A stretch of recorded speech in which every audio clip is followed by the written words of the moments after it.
Bismillahir Rahmanir Rahim. I begin in the name of Allah, most gracious, ever merciful, honored guests and delegates of this, the 76th Jalsa Salana USA. Assalamu alaikum.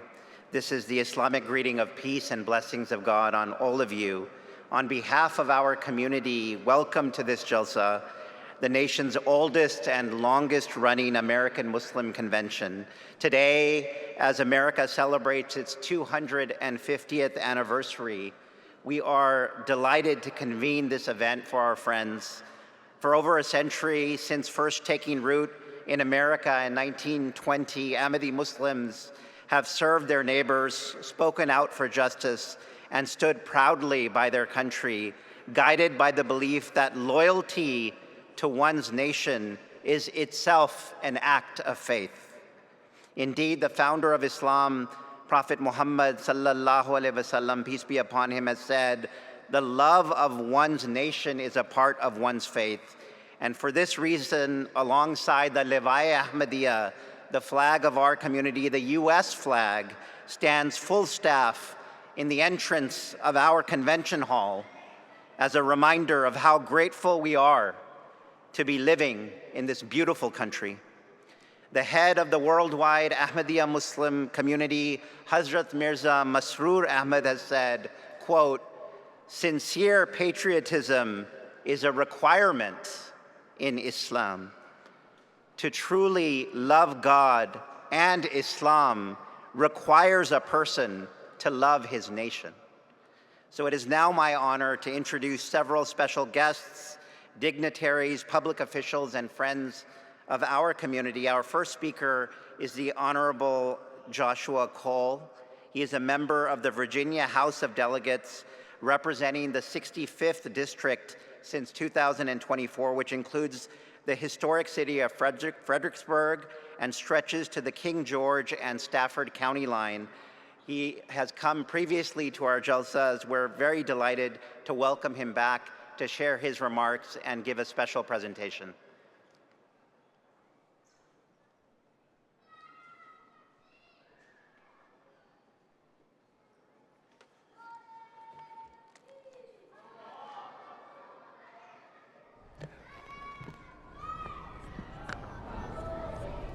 Assalamu alaikum. To the leaders of the Ahmadiyya Muslim community, distinguished guests, fellow people of faith and friends, thank you for the gracious invitation to be with you today.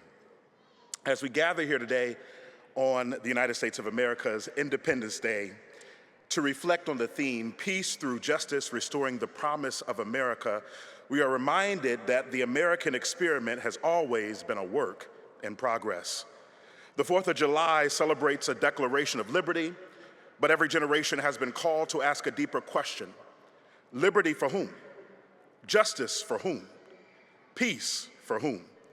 As both a Virginia legislator and a Christian priest, I believe true patriotism is not pretending our nation has always gotten it right. True patriotism is loving our country enough to help it become what it has always claimed to be. That is why I find it fitting to remember the words of one of Virginia's own founders, Thomas Jefferson, who wrote, neither pagan nor Mohammedan nor Jew ought to be excluded from the civil rights of this Commonwealth because of his religion. Those words were revolutionary in their day, and they remain instructive even today. They remind us that religious liberty is not merely the freedom to worship privately, it is the freedom to participate fully in public life without fear or discrimination. And as a Christian, I stand here today because I believe our faith calls me to love my neighbor. And that neighbor may pray differently than I do, speak a different language than I do, or come from a different tradition. Yet our shared humanity, citizenship, is what binds us together. The prophet Isaiah envisioned a day when justice would bring peace. He said, the work of righteousness shall be peace, and the effect of righteousness, quietness, and assurance forever. Peace is not simply the absence of conflict. Peace is the presence of justice. Peace is dignity. Peace is equal opportunity. Peace is protecting the rights of every person to live according to their own conscience.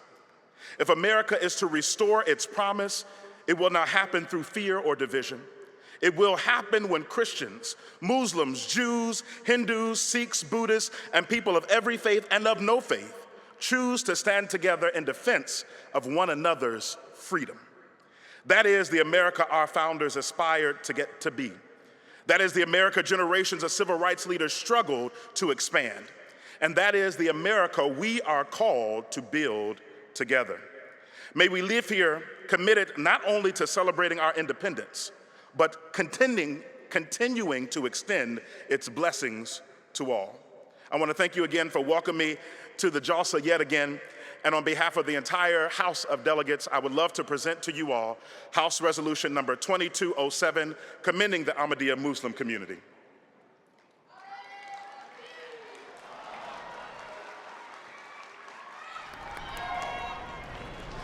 May the God of Abraham bless our work together, strengthen our friendship, and lead us ever closer to justice, to peace, inshallah.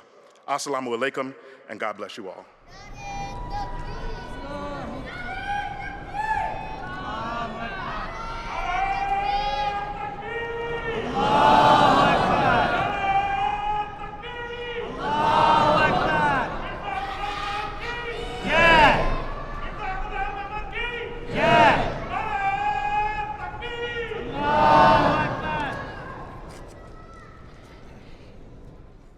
Thank you very much, Delegate Joshua Cole, for this tremendous honor from the Virginia House of Representatives. Our next speaker is Kurt Werthmuller. He is Supervisory Policy Analyst at the United States Commission on International Religious Freedom, where his work focuses on religious freedom conditions in Egypt and the Levant. A scholar of Middle Eastern history and politics, he previously taught as associate professor at the American University in Dubai. He's written extensively on religious communities, identity, and governance in the region, holding a master's in Middle East Studies from Harvard. And he's working painstakingly for USERF, which is an independent government commission designed to improve religious freedom conditions for everyone, everywhere, including Ahmadi Muslims. I invite him to share his remarks.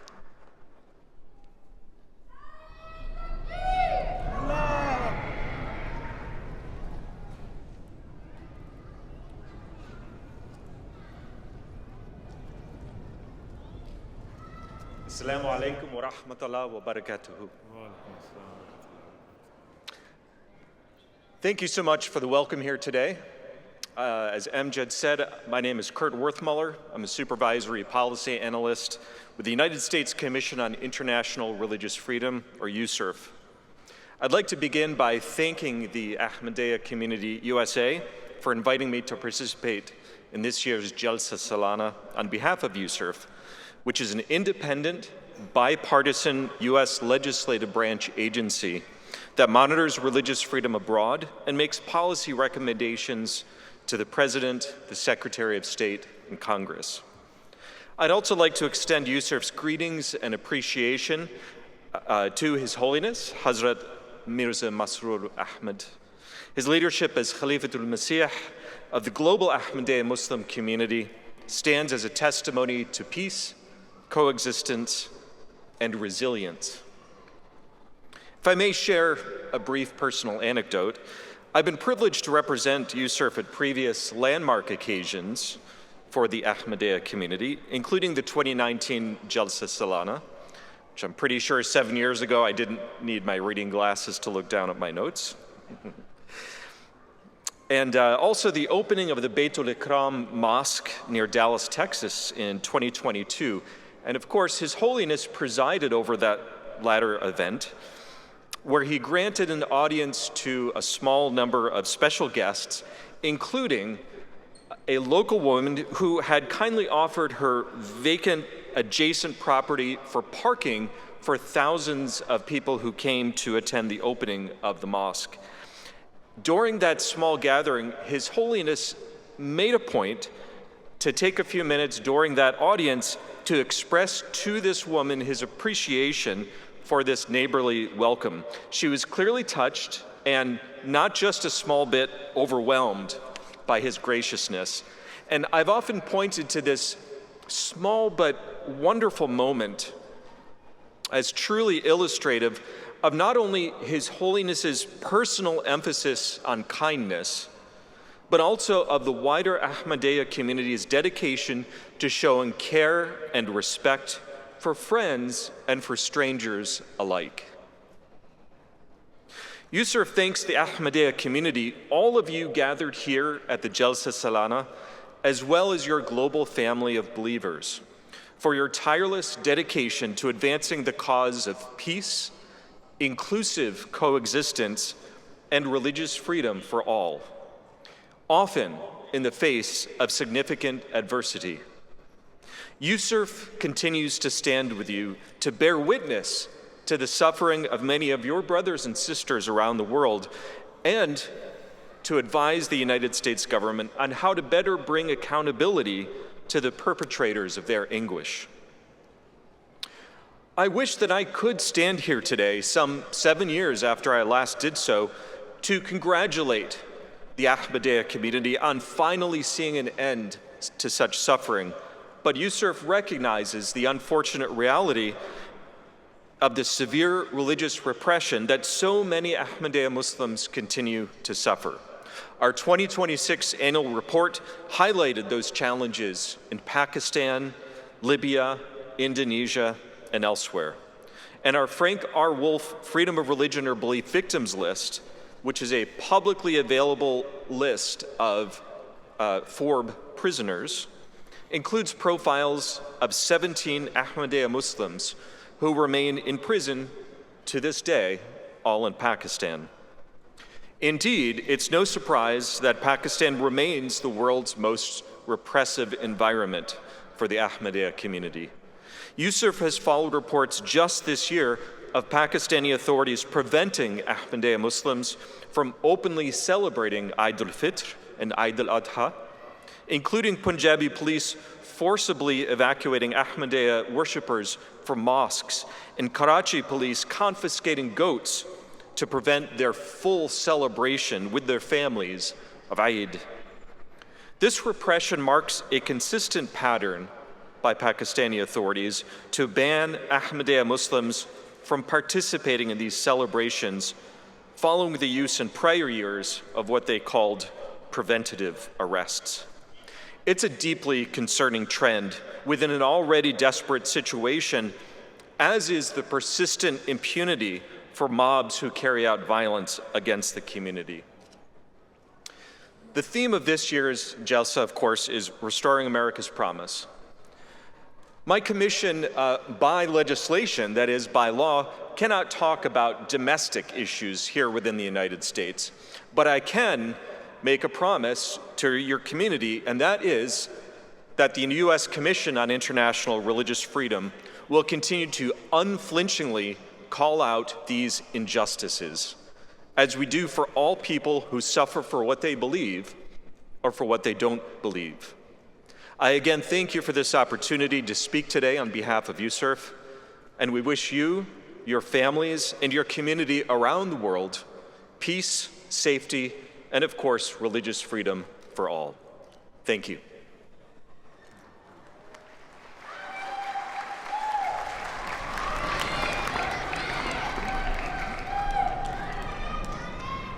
We thank Kurt and all of the great work the U.S. Commission on International Religious Freedom, first-rate work that helps our advocates and helps our Ahmadi Muslim brothers and sisters on the ground who are suffering.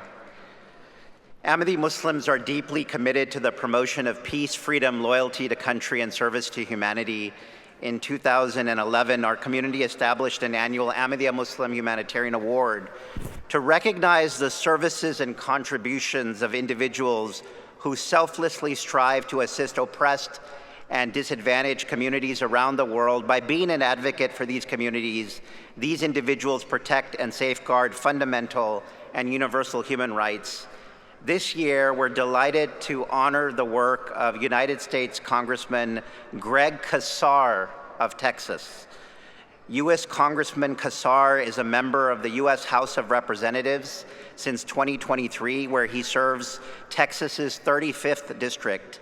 He previously served on the Austin City Council from 2015 to 2022. He is chair of the Progressive Caucus in the United States Congress. Congressman Casar has been a principled advocate for human rights, the rule of law, and justice for all communities. He has spent his entire congressional career defending the rights of the oppressed and vulnerable, and his work championing peace is widely known. We honor Congressman Casar this year with the 2026 Ahmadiyya Muslim Humanitarian Award. Last week, we presented the award to him in his office on Capitol Hill in Washington, D.C., and we ask our MTA team to play highlights from that presentation and his video message to the Jelsa delegates.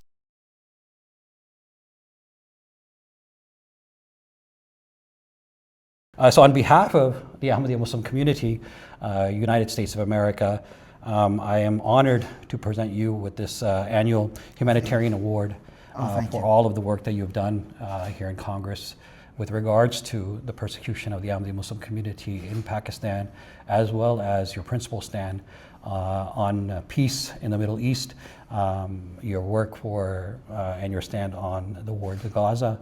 And so we're really proud to have you as our congressman in Texas. Our community looks up to you, and I hope the best in the future for you as well. The issues of politicians are small compared to what I know people are suffering in our country and around the world. And so thank you all for your example of love for all and hatred for none, and standing up for people's rights here and all over. And you know, the genocide in Gaza has been devastating, and my hope is that we get to a place where we're spending our money and our time as a powerful nation lifting people up instead of arming conflicts like that one. So thank you for this. It means a lot. Thank you. Thank you. Yeah, thank you very much. I appreciate it. Hi everyone, it's Greg Casar. I represent the heart of Texas and the United States Congress, and I'm so honored to receive the Ahmadiyya Muslim Humanitarian Award this year. I'm so sorry that I can't be there with you in person, but I didn't want to miss any opportunity to say thank you so much. I am so honored by this recognition. I know you and your community from my time in Texas, whether it's blood drives or planting trees or during disaster relief. Your community, my friends and neighbors, have always showed up to take care of one another. I also know that your community has faced real persecution, and I want you to know that I will continue to stand up against bigotry in all its forms. And lastly, I deeply appreciate your advocacy for peace and human rights, and I was given, alongside the award, this pin of love for all and hatred for none. And whether it is standing up for human rights on the United States border or within the United States or in Pakistan or in Gaza, just know that your advocacy makes such a huge difference, and I'll continue to stand with you and other peacemakers throughout our country and throughout our world. So again, I'm just so grateful and honored for you, and thank you for the award. I also want to congratulate you on over 70 years of this longest running convention for Muslim Americans, and I hope you have a wonderful rest of your convention and a wonderful rest of your day. Thank you very much.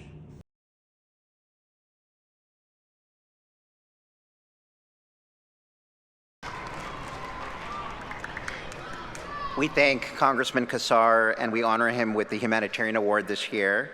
Our next speaker is Knox Thames.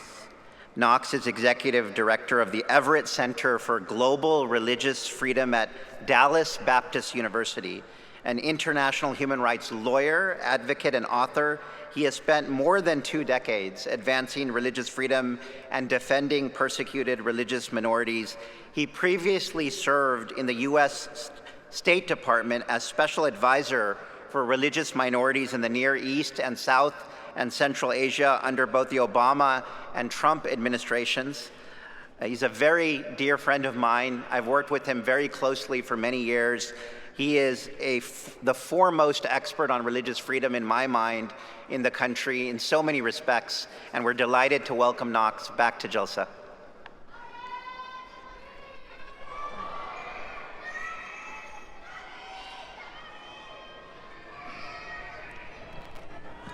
What a beautiful way to celebrate the exceptionalism and beauty of America, to come here to talk about our shared value of religious freedom with my Ahmadiyya Muslim friends. So thank you, Amjad, for this invitation. And it's so appropriate that we're doing so today on the 250th anniversary of our nation and in the capital of Virginia, as it was two founding fathers from Virginia who shaped our nation's understanding of religious freedom for all, George Washington and Thomas Jefferson. So this July 4th, we should be re-inspired to cherish and defend and live out together the founding principles that they set forth. So George Washington, he set a high bar. Just months into office as the first president of the United States, he visited the city of Newport, Rhode Island in August 1790. The warden of the Truro Synagogue actually wrote President Washington to welcome him and express appreciation for his leadership. George Washington wrote him back a few days later, and he shared expansive thoughts about how these new United States would view citizens of different backgrounds. He stated forthrightly that, quote, all possess alike liberty of conscience and immunities of citizenship.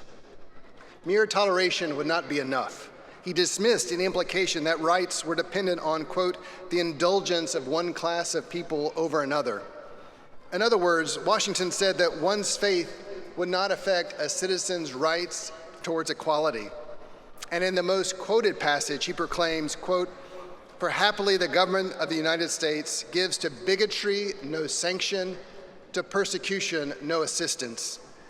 Many early immigrants came to the United States fleeing religious persecution.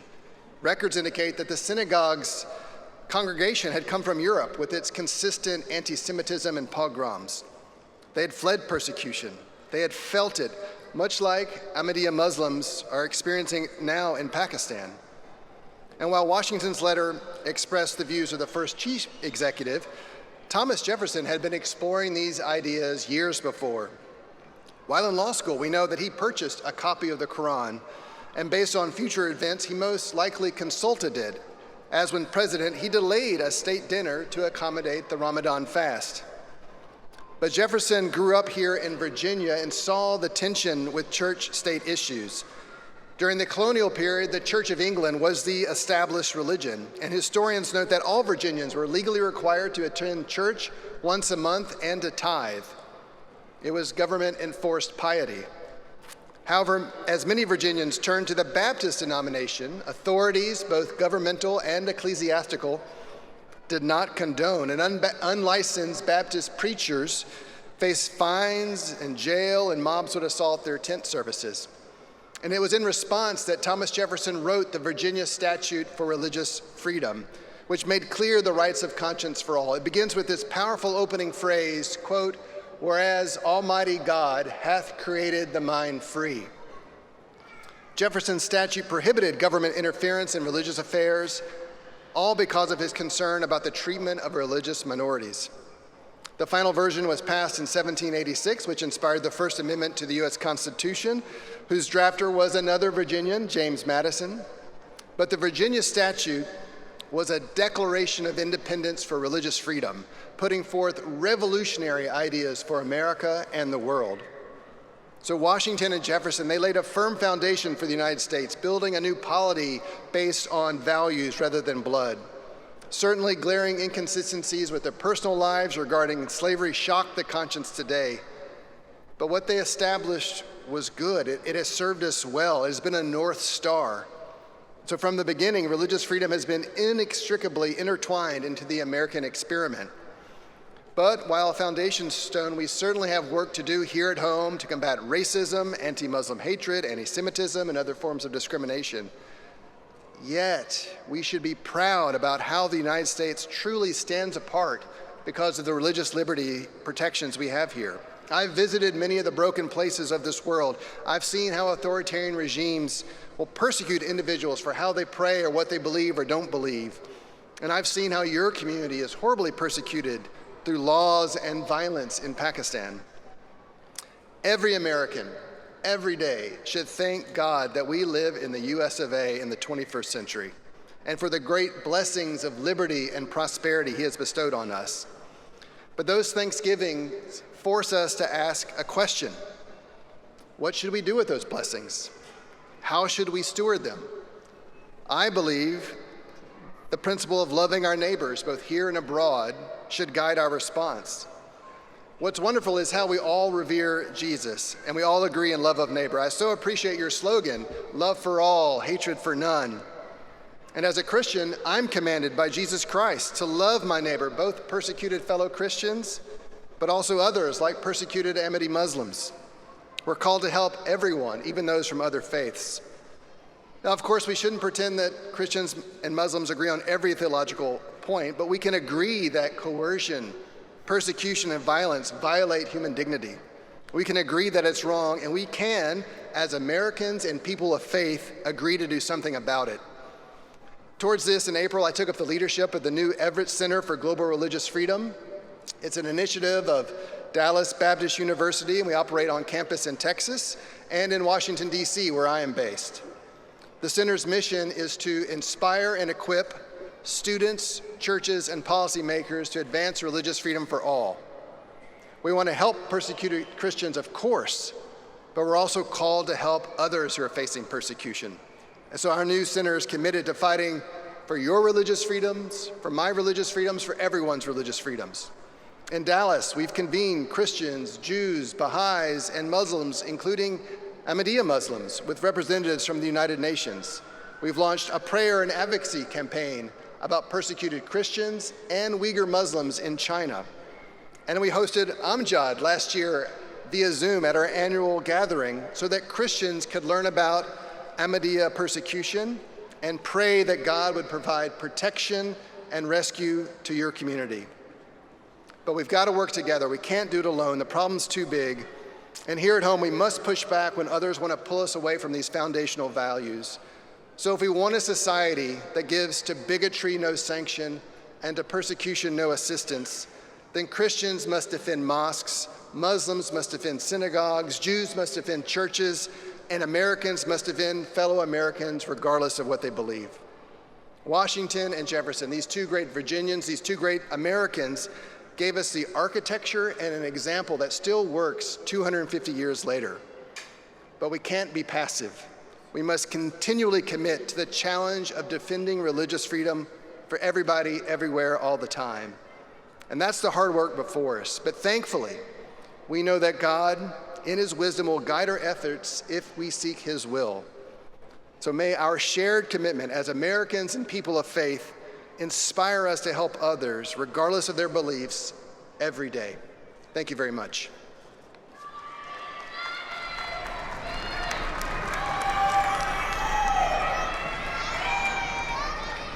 Thank you, Knox, for those inspiring words and beautiful reflections.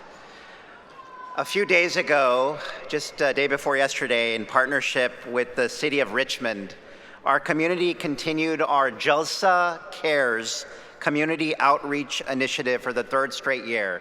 This initiative is in keeping with the true essence and spirit of Jalsa Salana. We serve the most needy in our neighborhoods as a part and parcel of Jalsa Salana. We partnered with RVA Community Fridges to donate food and resources to tackle food insecurity in the city. We wanted to play a short video that highlights some of the activities that took place in this very Jalsa Salana just day before yesterday, and I asked the MTA team to please cue that video. I just got off the road. I haven't been to sleep, been on the road 14 hours. I came in here and I saw this amazing hive of honey. And I saw all of these worker bees putting together these cone tables for this community.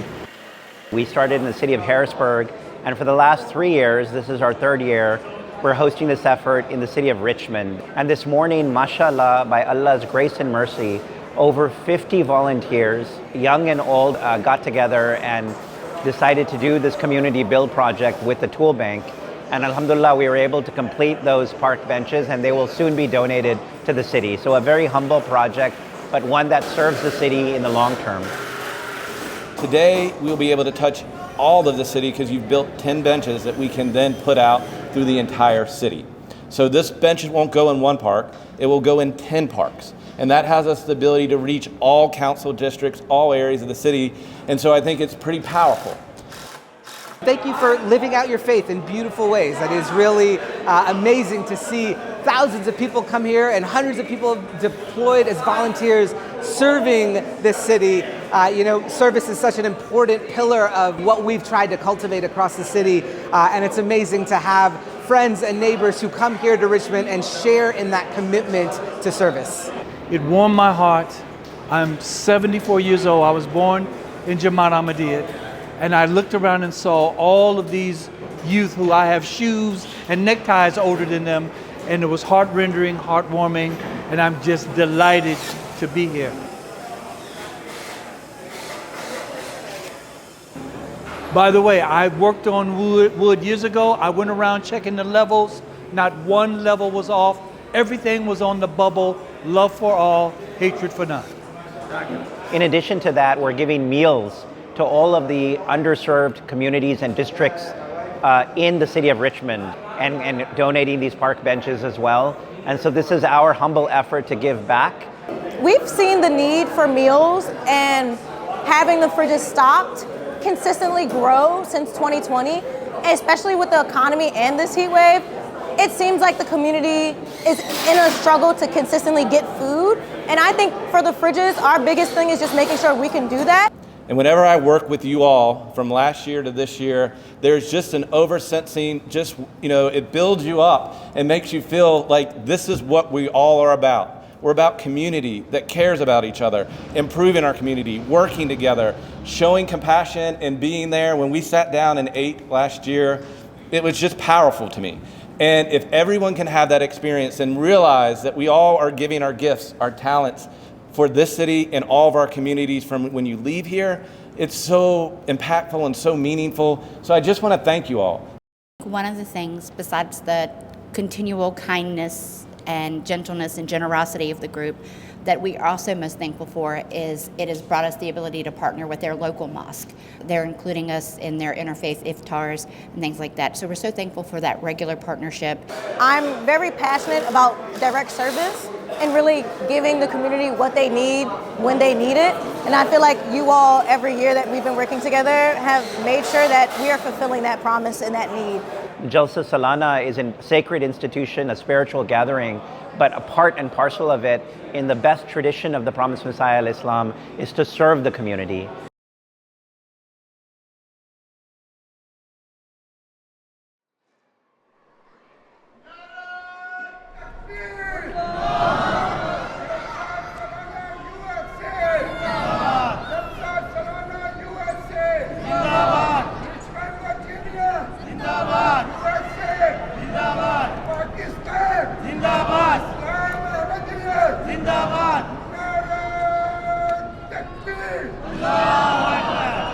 We thank Mayor Daniavula, who joined us a few days ago but couldn't be here today, for his valuable partnership for Jelsa Cares, and we look forward to continuing this effort.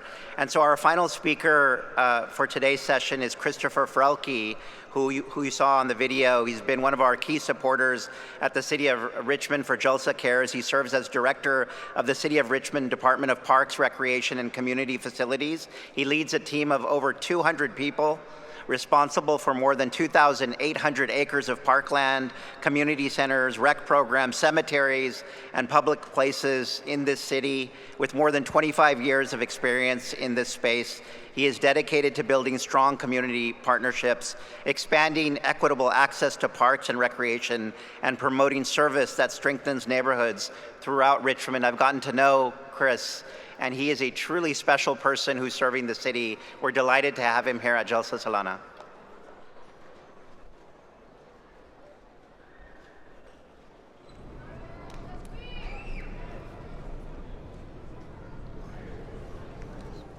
Good afternoon and welcome to Richmond. We are thrilled to have you in our city. We are happy to help you celebrate your 76th Jalsa Salana, but we hope to help you celebrate many, many more in our city. We are thrilled to have you here today. I brought talking points, but I decided I wanted to speak from the heart, because when I think of you all and your faith, it warms my heart. The interaction that we have had with Jelsa Cares has been truly amazing for our city, but it's just the talents and the gifts that you bring to us are outstanding. You come to our city and want to help make it better. You go to your own communities and are doing this great work. The story of your faith is the story of America, because what you all are trying to do is make your community better. You love your neighbor. You teach us all the wonderful thing of peace. Your motto of love all, hatred for none is something that should embody all of our hearts and souls. To me, like others have said today, I cannot imagine a better way to celebrate the 250th anniversary of our country without a celebration of what you all are doing here, celebrating your faith, celebrating your belief in this country, celebrating your pride in what we are as United States citizens, but also the hope for tomorrow, how we can together change our community. You guys do that daily. I see that in the actions when you come to our community and all the things that you do to help support us. Together, we are stronger as one community, and you all show that and you represent that. I'm just honored that I could come here today. I'm honored to be able to speak on behalf of that, and I'm so proud that you have selected Richmond to be your city to do this. And I'm so thankful for all the wonderful work that you do for us and all the contributions we get to share. So this is a big moment to thank you all for being here. I hope you will return for many years to come because you are a wonderful faith community to have. And whenever I am with you all, it helps embolden my faith. I feel stronger. We're all connected as one brotherhood. No matter who we pray to, we share similar beliefs and similar faiths, and we all want to do better. And you guys are always a constant reminder when I have the ability to contact and work with you all on some of these amazing projects that we've done in our city. Thank you all.